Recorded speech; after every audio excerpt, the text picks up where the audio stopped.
Podemos começar?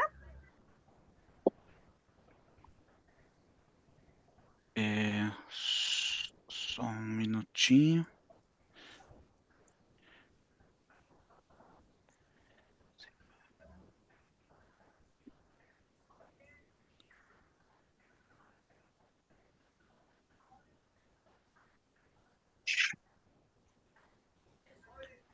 Ok, Quinha. Podemos, então? Podemos. Então, pessoal, sejam bem-vindos à nossa reunião Dr. Nestor de Barros 2024. Eu sou Érica Endo, médica assistente aqui do Instituto de Radiologia do Hospital das Clínicas da Faculdade de Medicina da USP. Lembrando que se você gosta dos nossos conteúdos, não perca a oportunidade de comprar nossos cursos totalmente online de ultrassonografia e ressonância. A gente ainda está decidindo para você assistir do conforto da sua casa e depois praticar aqui na instituição. É só acessar o site enradiando.com.br, fique de olho, está na descrição do vídeo e não deixe de se inscrever. Se você está ao vivo, não perca a oportunidade única de participar da reunião, fazendo perguntas e comentários. E se você está nos assistindo pelo YouTube, não se esqueça de se inscrever no canal, clicar no sininho, nas notificações e dar um like para aumentar o compartilhamento desse conhecimento. Hoje, nossa palestra vai ser totalmente brainstorm e é o que está nos afligindo nos tempos de hoje, que é saúde sobre ameaça cibernética. Você está preparado? Estamos aqui, temos a honra de receber o Alexandre Domingos, que é diretor executivo de Segurança de Informação e Privacidade e Continuidade de Negócios do DASA. Ele é formado em Sistemas de Informação e MBA pela FGV e tem 24 anos de experiência em consultoria, telecom, financeiro e saúde. Então, com vocês, a palavra, o Alexandre. Temos a honra de estar aqui com a gente. Bom dia, pessoal. Doutora Érica, primeiro quero agradecer o convite, a oportunidade aqui de compartilhar um pouco da nossa experiência, né, vivência nesse tema que tem muita relação hoje, né, muito conectado hoje no dia a dia do nosso setor. Agradecer você aí pela oportunidade da gente poder compartilhar um pouco aqui um material que eu compartilhei, que eu apresentei na JPR, fiz uma adaptação para que todos tenham acesso a essas informações. Eu irei, um segundinho aqui, compartilhar o material na tela, um segundinho. Por favor, Érica, me diga se está ok. Tá, eu acho que só tem que... Tá todo mundo vendo aí? Acho que tá ok. Tá ótimo. Tá ótimo. Tá ótimo, né? Tá ótimo. Então, agradeço novamente, doutora Érica, aqui pela oportunidade. Bom dia a todos e a todas. Vou iniciar aqui. Sempre quando a gente fala de segurança, pessoal, eu gosto de compartilhar um pouco da visão do impacto global que hoje é o risco cibernético, né? Nós temos, anualmente, existe um órgão, anualmente existe o fórum do World Economic Forum, que acontece lá em Davos. Líderes mundiais se reúnem para falar sobre riscos que podem impactar a economia de uma nação. Esse relatório, particularmente, eu acompanho nos últimos mais de 5 anos, tá? E o tema cyber é algo que está ali, ó, sempre nos top 10. Esse aqui, por exemplo, é a visão do relatório que saiu esse ano, da reunião desse ano. Vejam que para as nações do mundo, cyber, hoje, nos próximos 2 anos, está ali no 4º lugar como um tema que pode, se materializado, se eu tiver um incidente materializado envolvendo segurança cibernética, sim, pode impactar ali a economia mundial. E veja que nos próximos 10 anos é um tema que ainda está ali em evidência. junto com questões climáticas, junto com questões naturais. Vejam que tem questões aí associadas à inteligência artificial, que tem um lado bom, mas também tem alguns cuidados que a gente tem que ter essa tecnologia, questões ali da, da, da informação, né, das informações falsas, né, informações erradas, e cyber está ali no meio como um tema que sim pode impactar a nação de um país. Então, é algo que está ali no radar dos líderes, dos grandes líderes das grandes nações. Legal. Quando eu é, E, e um, e a questão das violações, né, a questão dos ataques, é um tema que ele não acaba, né? As violações, elas ficam cada vez mais custosas ali para as companhias. Ano a ano, a gente acompanha ali de perto o custo relacionado a uma invasão, a um ataque cibernético ali, de qualquer setor, isso só vem aumentando e os custos associados também. Esse é um relatório de uma Big Four, a PricewaterhouseCoopers, né, PwC, e ele destaca ali uma ameaça que o nosso setor ele está muito exposto, que é a ameaça de ransomware. Depois a gente vai falar mais o que é esse tal de ransomware que o nosso setor de saúde ele encontra-se tão exposto. Vejam que nessa pesquisa recente da Price, o setor da saúde é o setor que mais é atacado desse tipo de ameaça, por esse tipo de ameaça cibernética.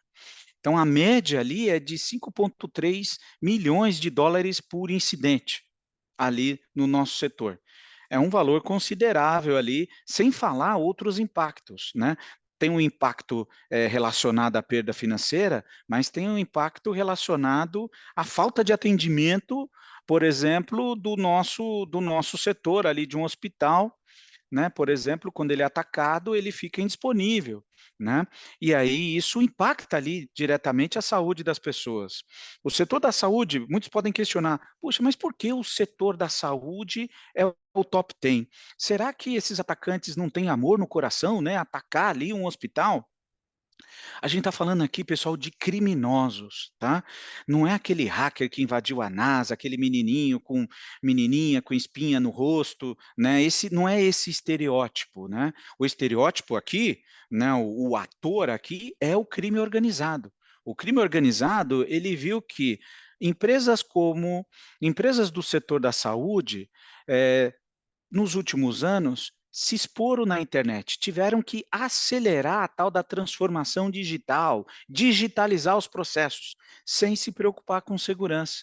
Aumentou a exposição sem se preocupar com segurança. A pandemia potencializou isso. Quantos de vocês aqui, né, principalmente os médicos radiologistas, passaram a trabalhar mais remotamente por causa da pandemia? Né? E aí, para trabalhar, para disponibilizar esse acesso remoto, que é super conveniente, eu muitas vezes tive que expor os sistemas de laudos, né, sem se preocupar ali com segurança, porque não tinha tempo para isso. E aí onde muitos desses criminosos se beneficiaram.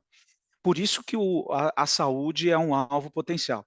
Sem falar que esse principal ataque de ransomware, tem uma questão envolvida aí de sequestro, de extorsão, né? E onde o setor da saúde ele está mais predisposto a pagar essa extorsão. A gente vai falar mais um pouco disso, tá?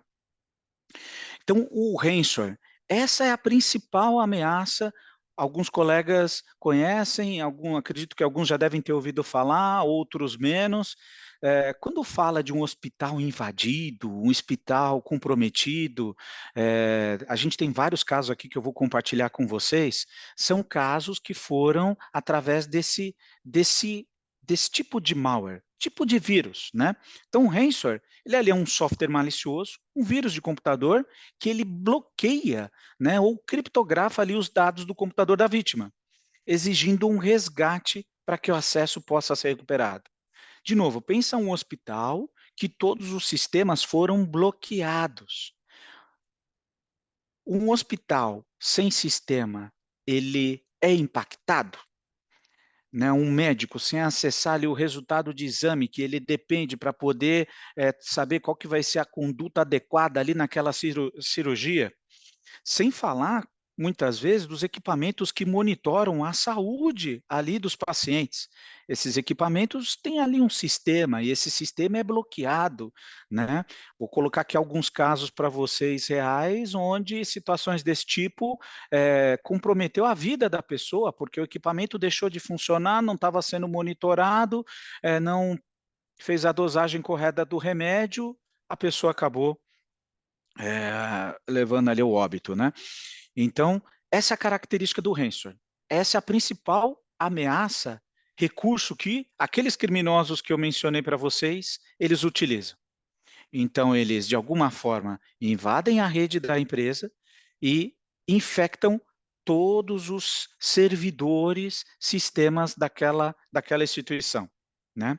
Então, aqui, e como é que isso é infectado, né? Como que é feito esse ataque, né? Como que o ransomware infecta ali esse ambiente? Então, muitas vezes é de uma forma muito discreta, né? Pode ser através daqueles e-mails de phishing, sabe, aqueles maledetos e-mails, clique aqui para receber aqui o ganho de uma promoção e aí é instalado um bicho, ou fazendo-se passar pela TI da instituição, ele seduz ali o médico, o assistente administrativo, o assistente financeiro, o executivo da empresa, a passar ali o usuário e senha. Olha, passe aqui o usuário e senha, porque se você não passar agora, a gente atualize aqui, né, a sua senha. Se você não atualizá-la, o seu acesso vai ser bloqueado.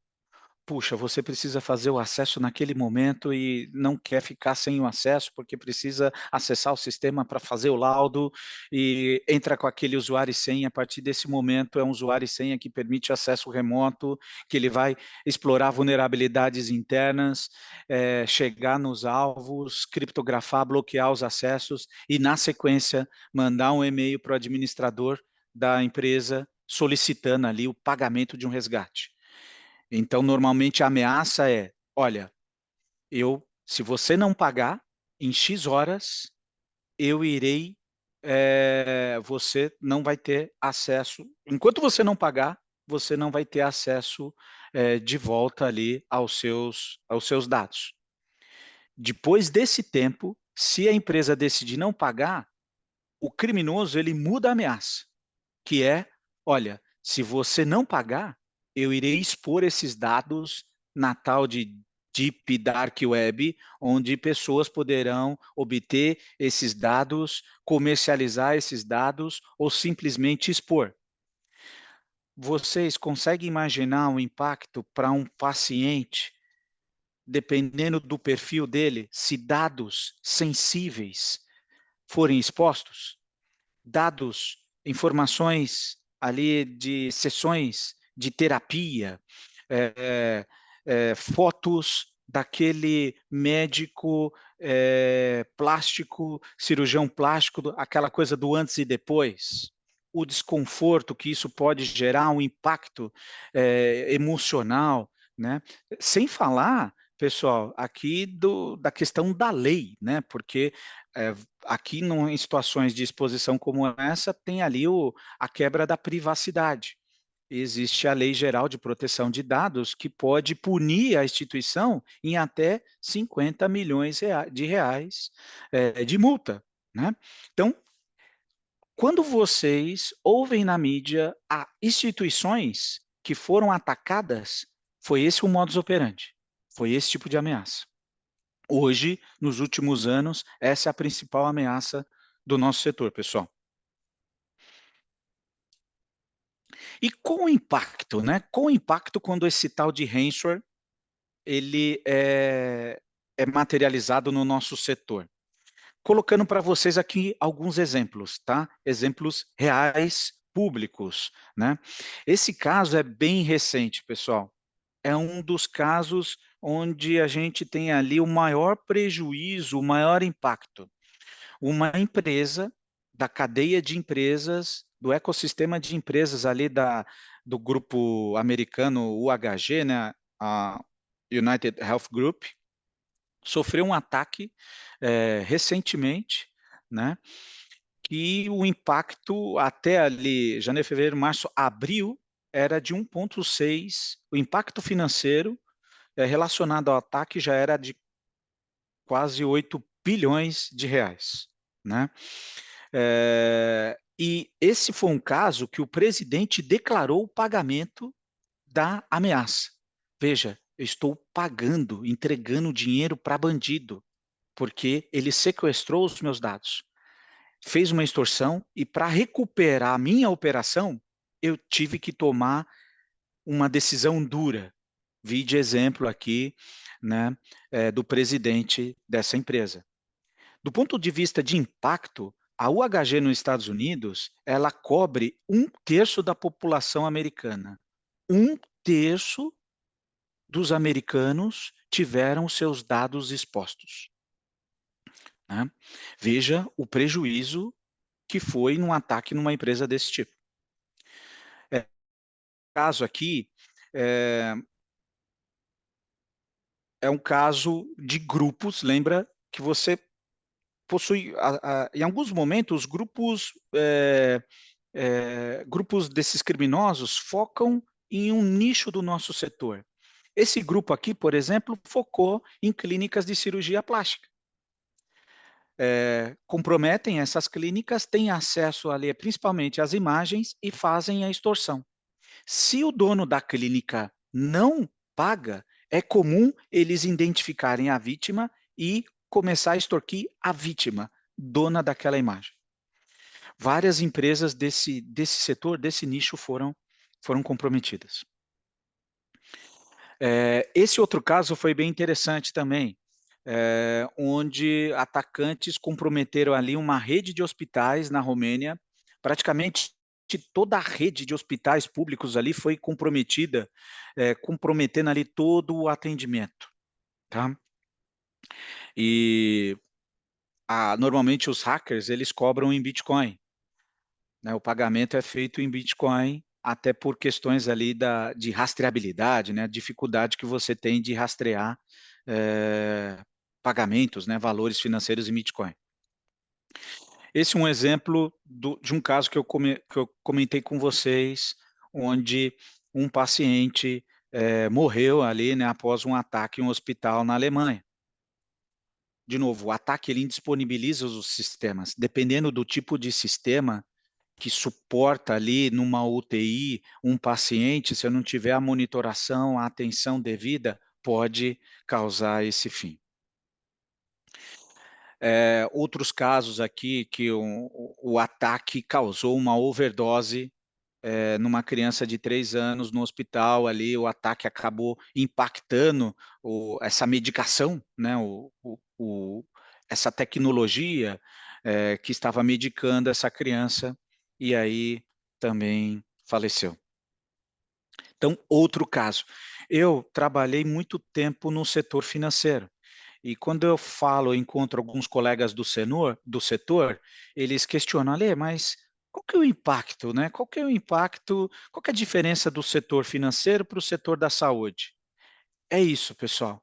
Enquanto no setor financeiro, um ataque está muito relacionado à perda do setor financeiro, está relacionado às fraudes, perda financeira, aqui no nosso setor é a vida, né? Então, é algo que preocupa bastante. Aqui, uma notícia do Washington Post, né? Só reforçando que o nosso setor ainda continua despreparado para esse cenário atual de ameaças, né? Puxa, Alexandre, você está parecendo um cavaleiro do apocalipse, né? É só desgraça no setor da saúde. Estou contextualizando aqui com vocês notícias reais do impacto, porque existem formas da gente minimizar isso. E vocês vão ver que vou compartilhar com vocês aqui medidas preventivas que não é nenhuma ciência de foguete, tá? São medidas simples, né? Medidas muitas vezes de higienização. Não foi a higienização que foi a principal medida para combater o Covid, né?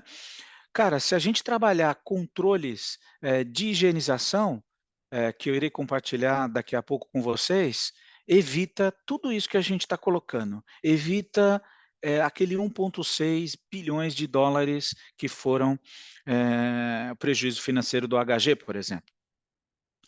Esse ano, todo ano rola ali um congresso. Vocês, radiologistas, tem o congresso ali, né, da RSNA, e a gente, na área de segurança, tem a RSA, que é o maior evento, seria o evento equivalente de segurança da informação. Esses foram os principais insights desse evento de segurança cibernética. Vejam que ransomware ainda é um tema que continua aumentando. São vários desafios na área de segurança, mas ransomware ainda continua ali uma ameaça que precisa ser tratada, cuidada por todos os setores, tá? Não só o nosso setor. E tá, Alexandre, quais são os principais vilões, né, que acabam favorecendo o ransomware? Não só o ransomware, tá? Outros tipos de ameaça, mas principalmente o ransomware. O principal, pessoal, uso de senha fraca, usuário e senha fraca. Imagina um sistema exposto na internet, eu entro com usuário e senha, e a partir desse usuário e senha eu acesso um tal de Pax. E aí nesse Pax eu tenho ali registros super sensíveis, que para poder acessar foi apenas saber uma URL, um endereço de internet, um usuário e senha. Existem N formas desse usuário e senha vazar. Irei compartilhar com vocês algumas formas aqui. Um outro ponto, ausência de patch, né? Patch é uma correção de segurança. Todo o sistema, o fabricante daquele sistema, ele disponibiliza correções de segurança, atualizações. Essas atualizações protegem o sistema contra vulnerabilidades. São como se fossem vacinas. Vacinas para você ficar protegido contra um tipo de ataque, um tipo de vírus. E o terceiro item são os phishings, aqueles e-mails pedindo usuário e senha, que depois pode ser utilizado num sistema de laudo que está exposto na internet, num sistema de Pax que está exposto na internet. Vejam que não é nenhum ataque, não é nenhum ataque super sofisticado, né? Não é nenhuma ciência de foguete.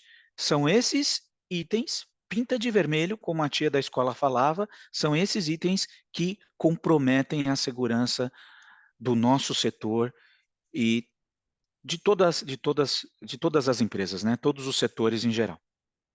Tá?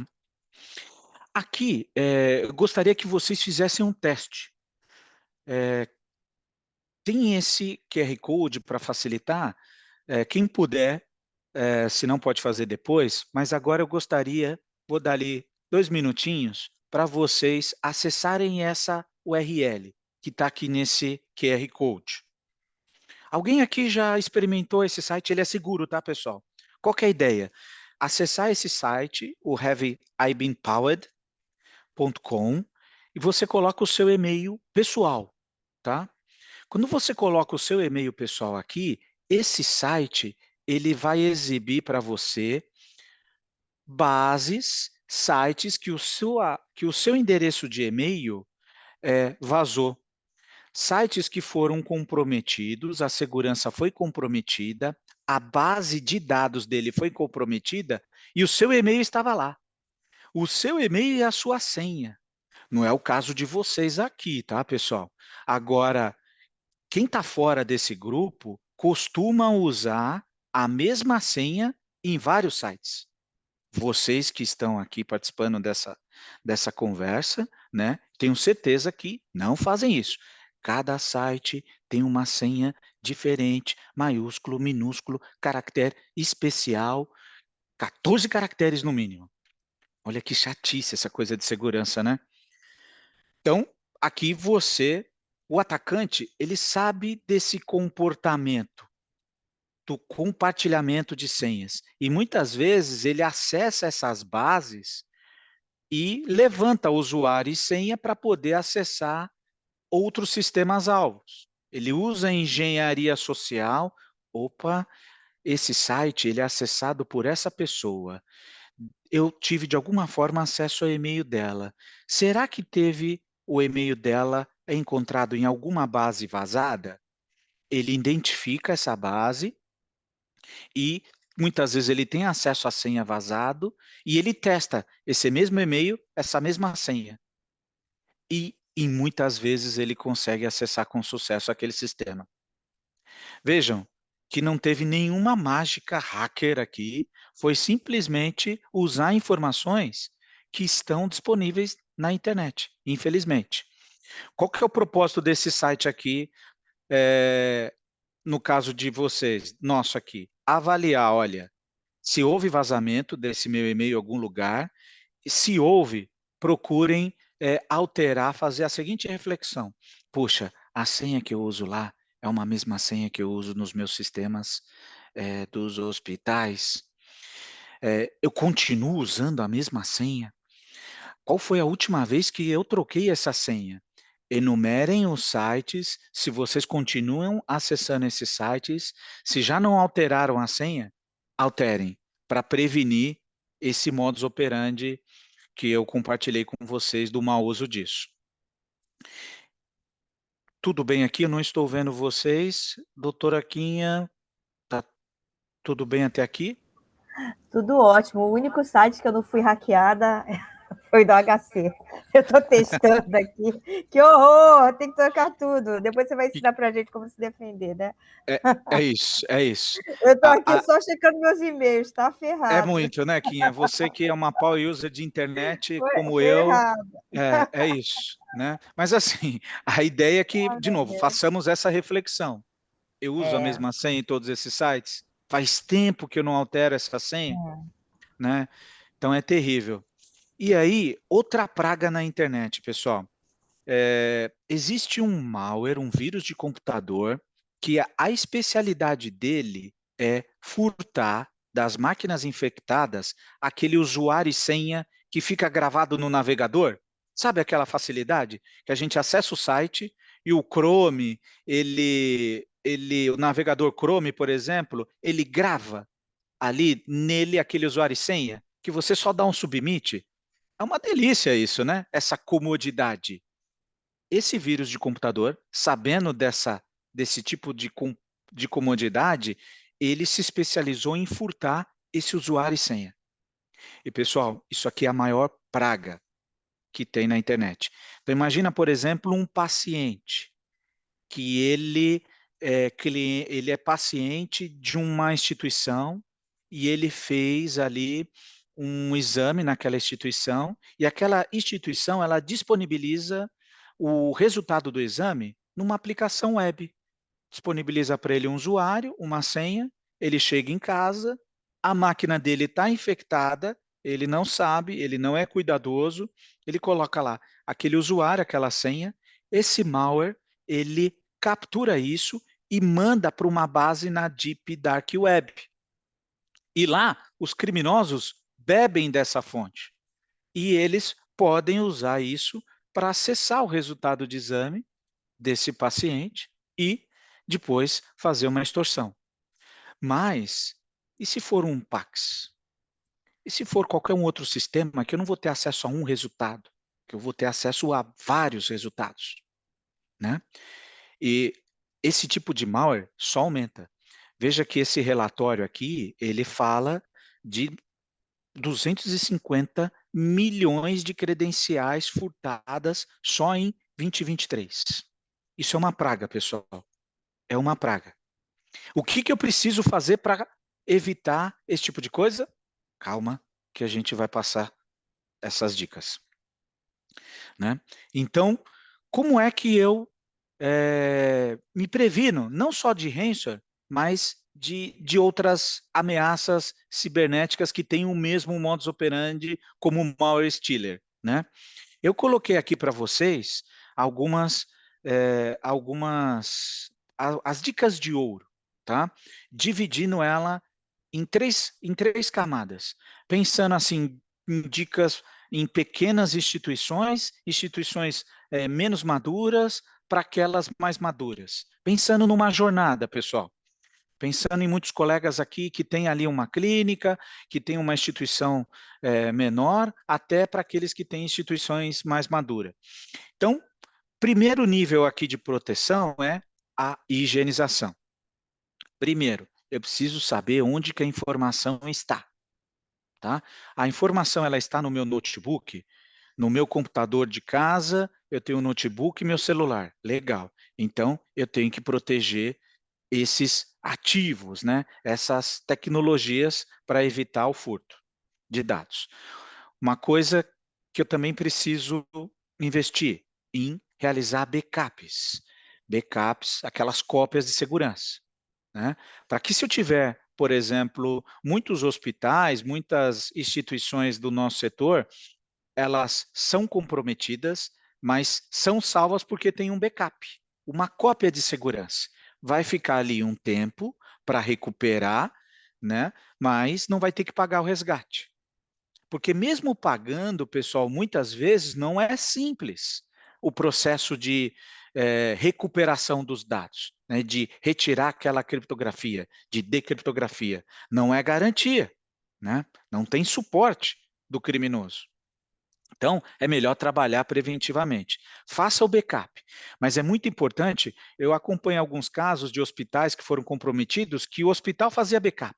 Só que o backup ficava no mesmo servidor. Então, o criminoso criptografava os dados de produção ativos e também o backup, porque o backup estava no mesmo servidor. Alexandre, isso não acontece de monte, pessoal. Então, eu preciso fazer backup, eu preciso armazenar ele de forma segura e testar. Porque não adianta nada eu fazer backup e quando eu precisar, na hora que eu vou tentar recuperar os dados, eu descubro que não está funcionando. E aí não valeu nada fazer aquele backup. Terceiro ponto, atualização de software. Preciso manter atualizado. Se é uma máquina, o meu notebook que eu uso ali para acessar remotamente os exames da instituição, tem lá um Windows, a própria Microsoft, ela atualiza. Muitas vezes ela fica pedindo para você dar um OK para atualizar e você fica adiando. Não adie, atualize. Garanta que isso está configurado para atualizar de forma automática. E também tem que atualizar tudo que está instalado, pessoal. O Adobe Reader ali para a gente ler os PDFs, o Office, o próprio navegador. Todo software fica doente e precisa ser atualizado. Tá? Muito importante instalar um antivírus. Nada de instalar antivírus gratuito, pessoal. Tá? Instale ali um antivírus, pode ser ali qualquer antivírus pago hoje, ele atende, tá? Seja um russo, seja um americano, né? Qualquer antivírus que você... Isso aqui é o custo baixo, né? Com renovação anual, você pode pagar lá 2, 3 anos, pensando na sua máquina pessoal, tá? É inadmissível não ter lá um antivírus. É inadmissível não atualizar ali o sistema operacional, tá? E aí nos ambientes, né, hospitais, nas clínicas, mesma coisa, tá? Proteção das contas administrativas. Alguns colegas têm lá um sistema de laudo na cloud, né, na famosa cloud, ou mesmo instituições possuem sistemas na cloud. E aí tem um usuário, que é o usuário que eu uso para configurar aquele sistema, para criar os acessos dos médicos, dos enfermeiros. Esse usuário é o usuário que a gente chama administrador. Esse usuário eu preciso cuidar, porque tem um usuário, uma senha, que pode acessar todos os dados, que pode criar novos usuários para acessar aquele sistema.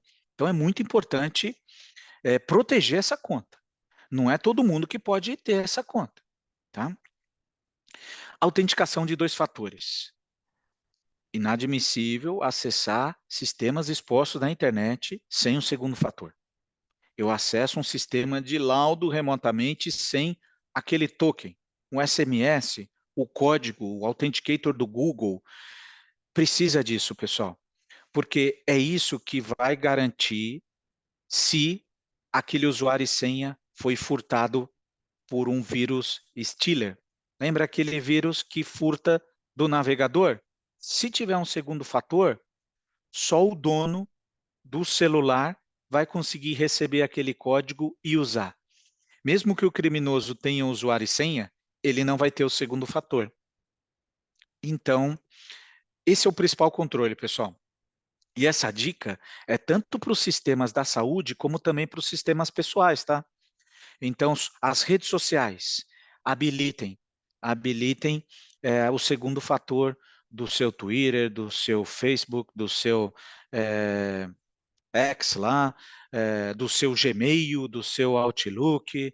Todas essas ferramentas você precisa habilitar esse tipo de controle, tá? Dado o cenário de ameaça de furto de usuário e senha que eu coloquei para vocês. E conscientização, né? Aqui é uma oportunidade de conscientizar vocês, é uma oportunidade que vocês conscientizem a família de vocês, os colegas de profissão de vocês, desses controles básicos aqui que a gente está falando, né?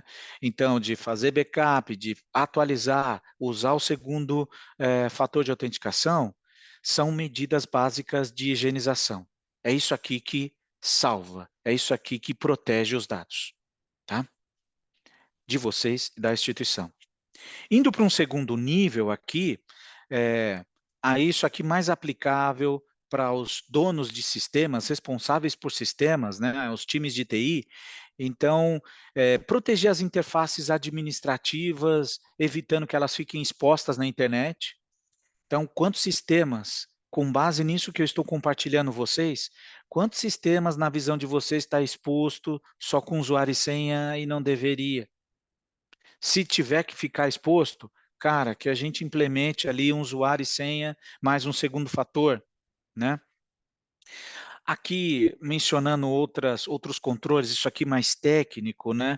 Relacionado à infraestrutura virtualizada, várias instituições tiveram um problema nesse tipo de tecnologia, a gestão de acesso. Eu tenho, pessoal, como missão, por exemplo, na minha instituição, melhorar a experiência dos profissionais de saúde. E eu falo isso para todos os meus colegas do setor. Fazer gestão de acesso numa instituição do setor da saúde é diferente de fazer num banco. Por quê? Porque eu tenho um médico que ele aparece no hospital muitas vezes, uma vez por mês. E aquela senha que ele criou na primeira visita, ele não vai lembrar. E não dá para pedir para o médico pedir um chamado para ser atendido em 48 horas. Ele tem uma cirurgia ali, ele tem uma agenda de plantão ali naquele dia. Então a gente tem que pensar para esses cenários, né? Eu tenho que pensar na experiência desse médico e na proteção também, né? Porque se eu não dou um usuário e senha para ele de uma forma rápida e segura, esse profissional vai compartilhar o usuário e senha do colega. É o que acontece, né? E eu não posso pedir para ele abrir um chamado 48 horas. Esse médico nunca mais vai voltar nessa clínica, nessa instituição. Então, tem um desafio da TI, né? Eu defendo essa bandeira da gente pensar diferente, né? Plano de resposta. Estar preparado. Estar preparado para o pior. Se acontecer, quais são os procedimentos que eu tenho que executar? Isso é muito do dia a dia, né? De vocês, assim, pessoal, principalmente o pessoal de UTI, tá acostumado a executar procedimentos, né? Hospitais, principalmente, estão acostumados a executar procedimentos para situações adversas, né? Do lado de TI, a gente precisa fazer a mesma coisa. E aqui são outros controles, né? Esse nível 3, de novo, são controles para empresas mais maduras que já passaram no nível 1. O nível 1 parece simples, né? Mas na prática, pessoal, existe muita dificuldade de fazer isso. Então, por isso que eu falo de priorizar isso antes de ir para esses próximos níveis, tá? Aqui o último nível para empresas mais maduras, então monitoração de segurança, contratação de serviços de inteligência. Empresas mais maduras contratam lá empresas para ficar monitorando a Deep Dark Web, pedindo ali para, olha, se você identificar alguma informação sobre a minha instituição, me avisa. Se você achar algum usuário e senha, me avisa, né? Então, são esses serviços de inteligência. E seguro cibernético. Muitas instituições estão contratando seguro.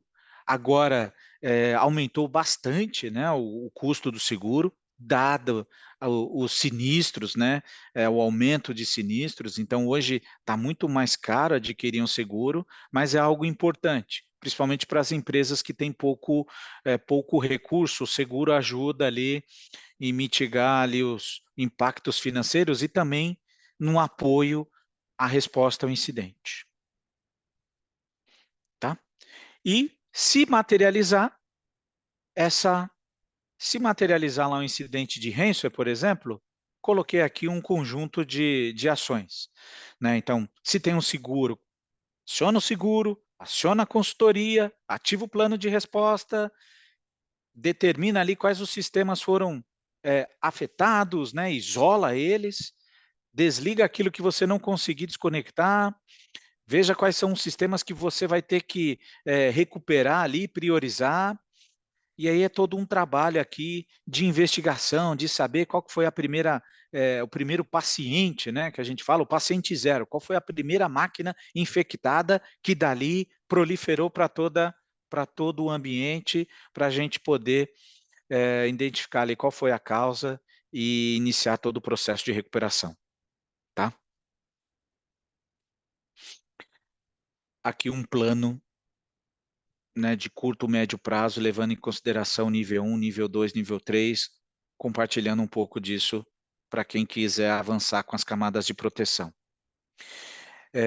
Pessoal, então, o que eu queria compartilhar com vocês aqui, estou aberto a perguntas, doutora Érica, um pouco aqui do cenário de ameaça, o modus operandi, que acho que isso é muito importante, até no nosso briefing, Érica, doutora Érica, eu vi que, né, o que que é um ransomware, né? Isso que está tão próximo do meu dia a dia, né, que é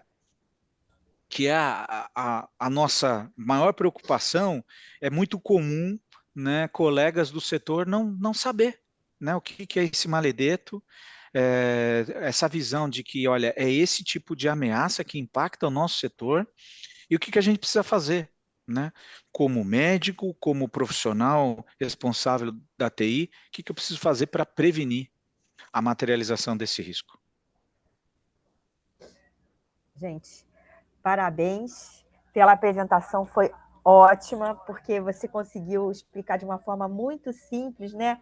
Uma coisa tão difícil que, aí, embora a gente mexa com tecnologia, né? Muitos de nós têm dificuldade nessa parte mais técnica, mais robusta de informática mesmo, né? A gente sabe apertar os botões, dar o laudo e aquilo está tudo certo.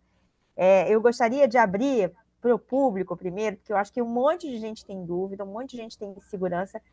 Gostaria de dar essa oportunidade para o pessoal.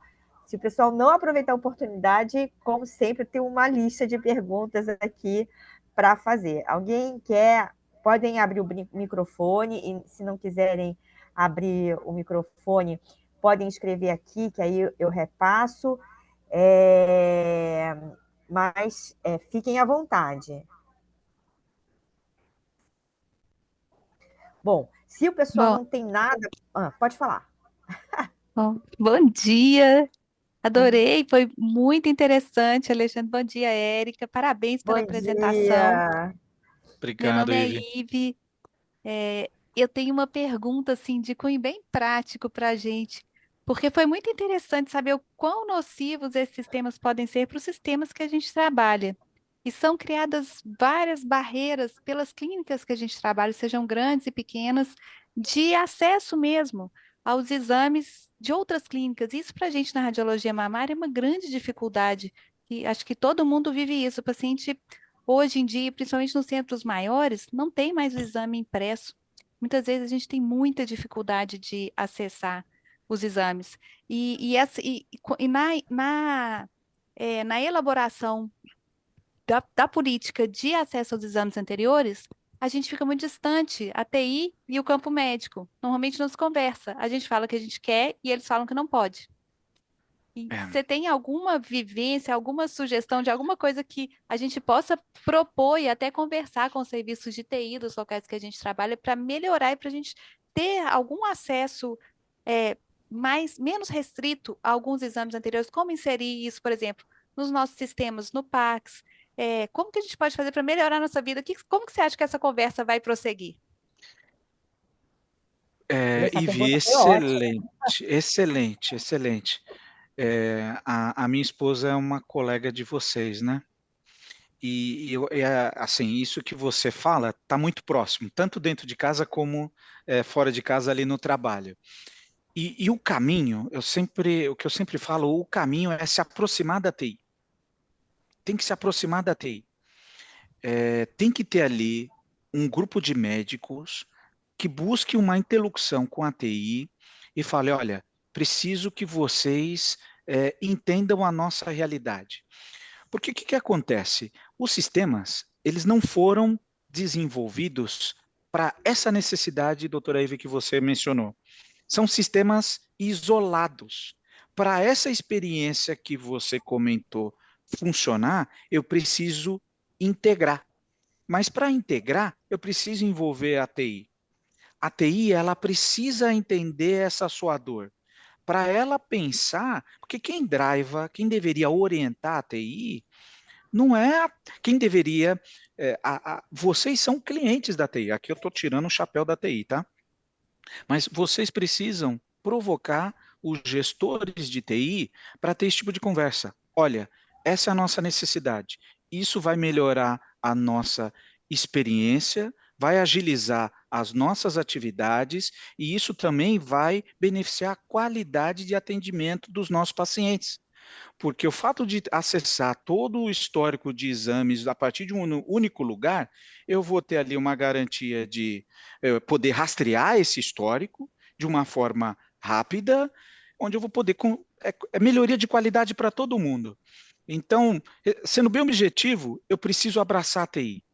Eu, grupo médico, preciso abraçar o time de tecnologia, sabe, promover grupos, conversas, petit comitês para falar de necessidades, para que a TI se planeje. Para a TI, quando for buscar tecnologias, que ela identifique tecnologias que atendam à sua necessidade. O que eu vejo é uma distância, em muitos casos, do time médico, do time de TI. E aí tem esses não. Isso não dá. Não dá. Né? A falta de empatia. Né? Tem que ter empatia dos dois lados. Tanto do lado dos médicos, como também do lado da TI. E aí tem que ter uma iniciativa de alguém. Eu, por exemplo, tenho uma cabeça que eu vou até os médicos, eu escuto. Né? Então, eu, como TI segurança, o meu desafio é preciso melhorar essa questão do acesso. O meu desafio é o médico entrar no hospital, ele é reconhecido, entra na catraca, vai para o centro de cirurgia e aí abre o sistema para ele, ele faz o que ele tem que fazer, sai e vai para um outro hospital. Quando eu conseguir isso, todos os médicos irão querer operar na minha instituição, né? Então, porque tem uma experiência, isso com segurança. Mas veja, para isso acontecer, eu, TI, tenho que escutar essa dor dos profissionais do setor, né? E como que eu operacionalizo isso. Se eu não provocar isso, não vai acontecer. Faz sentido? Sim, sim. Obrigada, Alexandre. Alguém mais quer fazer alguma pergunta? Estou vendo que tem gente aqui que é dono de clínica, tudo. Alguém quer perguntar? Bom, só para contextualizar, o Alexandre ele é esposo da Tatiana Tucunduva, nossa querida amiga, ex-egressa aqui do HCFMUS, que era assistente também, muito querida. Essa dupla aí dinâmica, bota para quebrar, né? Vamos falar a verdade. Deixa eu fazer uma pergunta, então, para você, se ninguém quiser fazer a pergunta, sobre o seguinte: nesse contexto aí, a gente tem problemas do que a Ivy falou. Por exemplo, eu trabalho numa instituição que a gente quer ver os exames anteriores, mas eles bloqueiam o site dos hospitais, entendeu? De São Paulo, os grandes hospitais que a gente sabe que tem essa rede. Tem alguns hospitais até que só o paciente, por exemplo, você dá a senha para o médico, para ele acessar o que quiser dos seus exames, né? Você está numa consulta à distância. Mas o médico só vai conseguir acessar se tiver o celular, entendeu? Se ele não tiver o celular, ele não consegue acessar o exame do paciente. Isso é uma coisa complicada também, que isso dificulta muito, não só na parte da mama, mas em avaliação neurológica, em acesso direto do paciente, porque ele tem que falar qual é o código que deu aí, qual não foi. E outro contexto também que a gente vive é o roubo de celular. Já me falaram, eu tinha uma senha em 2 etapas no meu Gmail principal, que eu já vi que já foi invadido, mas o que eu posso fazer? Se você tem uma senha em com 2 etapas, se eu perder o celular, eu não consigo nem tentar localizar o celular, porque é pelo e-mail que a gente consegue localizar, né? Não sei, pelo menos o meu Android. Como é que a gente resolve essa questão?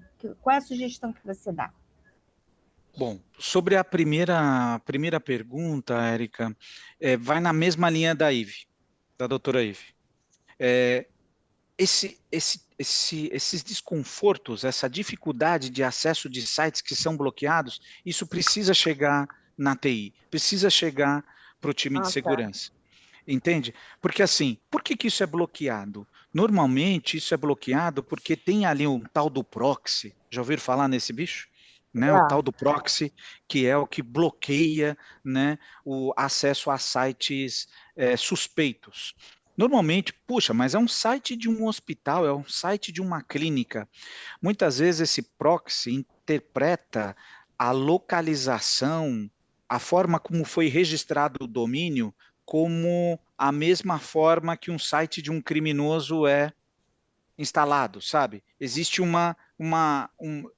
que é legítimo, mas existe alguma configuração nesse site que combina com uma combinação típica de um site malicioso.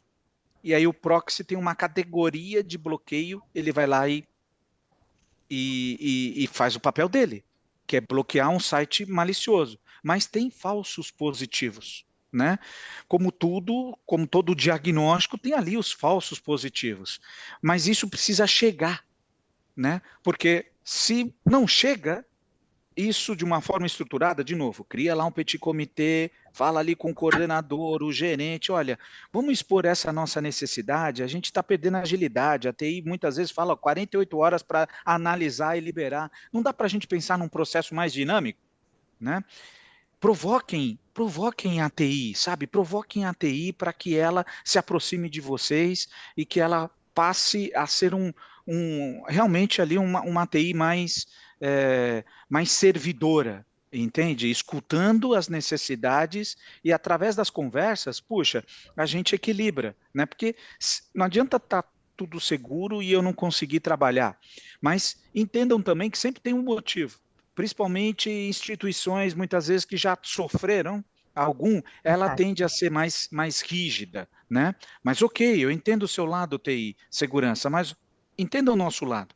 Como é que eu posso fazer um processo aqui para liberar rapidamente o acesso a um site, cara, que é para eu olhar aqui o resultado de exame da paciente que está aqui, né? Isso tem que chegar para eles. Com relação ao celular, puxa, Quinha, cara, eu tenho que ter o celular do ladrão, e eu tenho que ter o celular em casa para ser o segundo fator para situações de emergências como essa, sabe? Puxa, tá tudo no meu celular, o segundo fator tá lá. Então é comum, por exemplo, o Gmail, é comum você gerar um arquivo de senhas para uso de emergência. E aí você gera esse arquivo de senha e deixa num computador de casa. Entendeu? Para numa situação de emergência, você vai ter que ir nesse computador de casa e recuperar esse usuário e senha. Você tem que se preparar para isso, tá? Puxa, então, usuário e senha, o meu MFA está no celular, a maioria, o Gmail, por exemplo, ele tem ou ele coloca ali para você um segundo e-mail de recuperação, e esse segundo e-mail de recuperação não pode estar no celular, então que ele esteja num segundo dispositivo, seja um computador, seja um outro celular.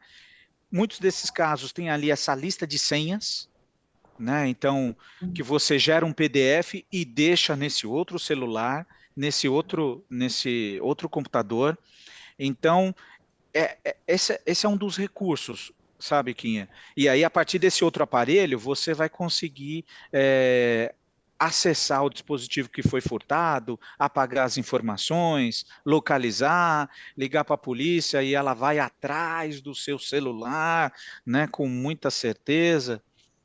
Então, é o que eu recomendo, sabe, Quinha? Infelizmente, eu É, tenho que ter um segundo aparelho para essa situação de recuperação. tá. E me diz uma coisa, estou querendo fazer bastante pergunta, porque eu tenho um monte de dúvida mesmo. E essas coisas, por exemplo, aconteceu isso com o cirurgião plástico do ICESP. Ele foi no restaurante comemorar com a mulher, e aí eles fazem os cadastros da gente, né? Seja em loja física, ou seja em restaurante, para tentar fidelizar o cliente. E aí era perto do Dia dos Namorados e deram uma promoção para ele. Ele clicou para preencher a promoção e foi hackeado no minuto que ele clicou no link. Como a gente se protege? A gente não se inscreve em promoção nenhuma? Como é que é isso? Como é que a gente sabe? Porque o restaurante que ele tinha ido é que foi hackeado e aí emitiu essa mensagem para todo mundo, entendeu? Aí eu fico na É, dúvida. Como é que você puxa, faz?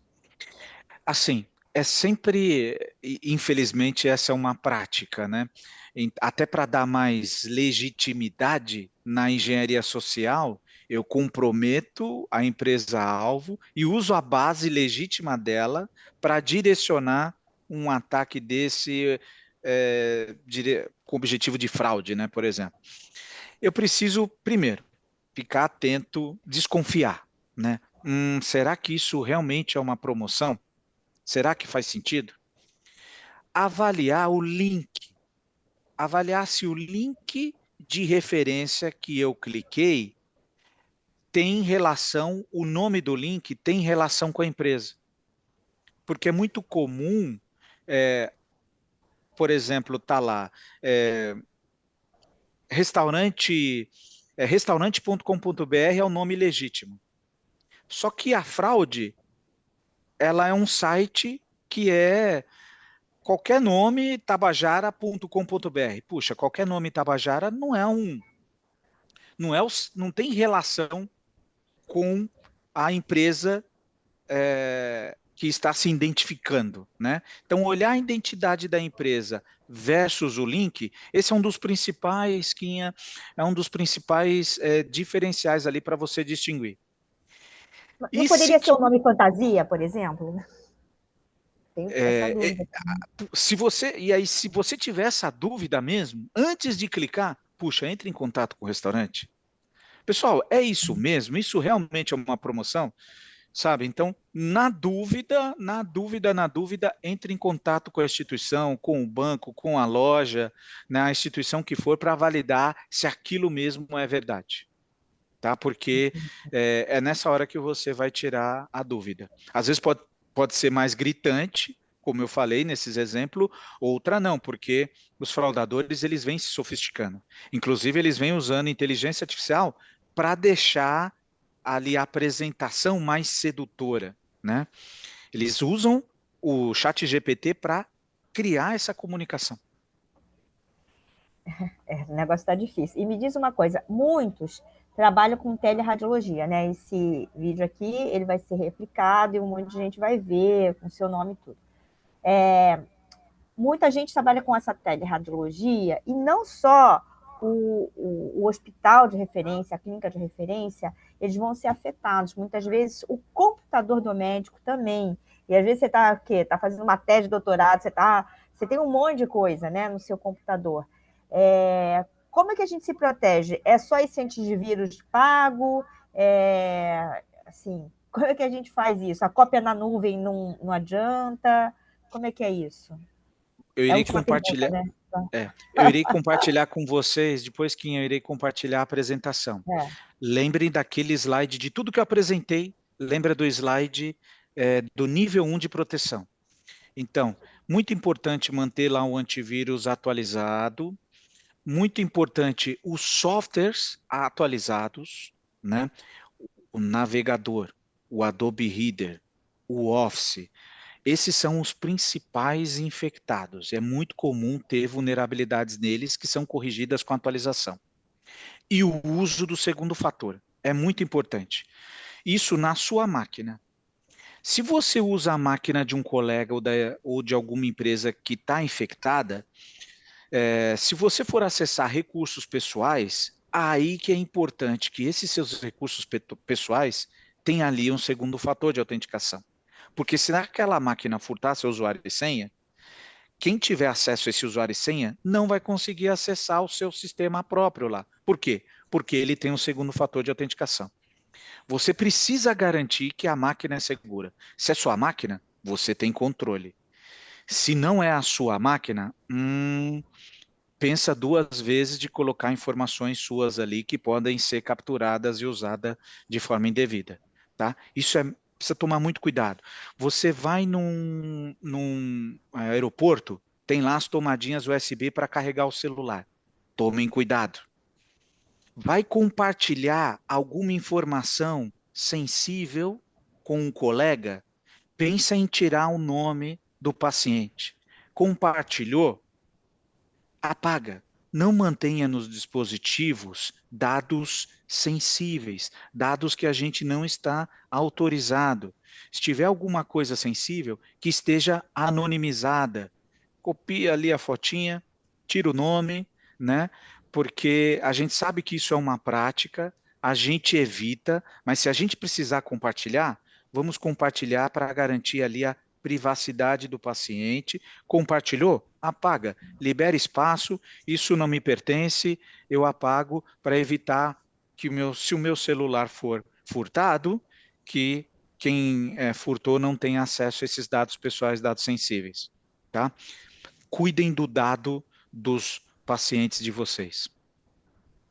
Eu vou fazer a última pergunta, tá? Só para finalizar, que é o seguinte: os meus e-mails estão lá naquele Paune, lá naquele negócio, foram Sim. só o da HC, não. O que eu faço agora?